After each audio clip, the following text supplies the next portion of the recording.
Do something, they do it.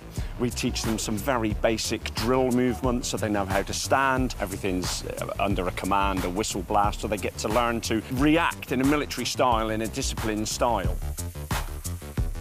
Anything that's on the page we tend to show rather than just imply. If you're going to say you want to see thousands of Unsullied, then we have to show it.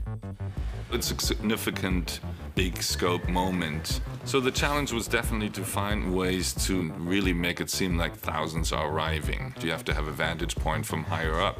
When I read the opening sequence and I saw this little boy running to try to see the parade and see the show and see what he's missing, I felt like that little boy, because I'd been gone for 2 seasons.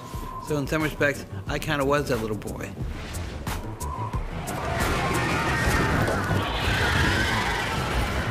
Daenerys arrives and immediately Sansa wants to make it very clear that she runs this shit. This is a tough crowd.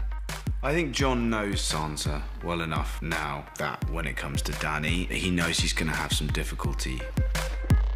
Jon is in love with her, has bent the knee, he's got googly eyes on, he's got like beer goggles on. I basically sat down with Sophie and told her, you have to remember one thing. This is your house. Queen Daenerys of House Targaryen. Thank you for inviting us into your home, Lady Stark. The North is as beautiful as your brother claimed.